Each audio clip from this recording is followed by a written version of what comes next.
How to collect email on Wix. To do this, it's really easy. So let's say we will just go on, click on design site here, and I will show you step by step here.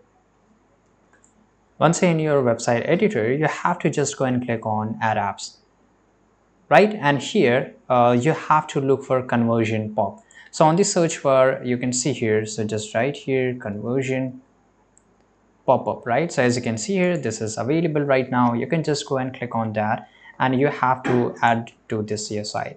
Once you click on it, just go and click on agree and add. In just few seconds, it will start adding a conversion pop-up to your store in just few seconds. So it has been added. You can just put it anywhere. Now once it get added, just go to the settings. Once you go to the settings here, for example, to collect your email, just make sure just go and click on collect email, right? And here, by the way, you can change the customize and everything here. And now you have to just go to the field. You can change it here. For example, wait, before you go, you can just change the text here.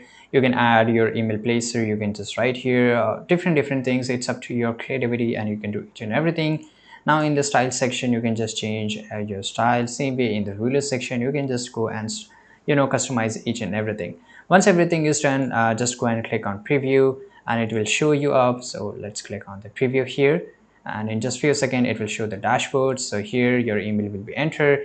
If you want to make your background pretty white, so you can just go and select the color. You will able to change it, right? So this is how, and click on show me how, and it will show it up, right? So in this way you can just collect email on Wix. I hope you found this video very useful. Subscribe.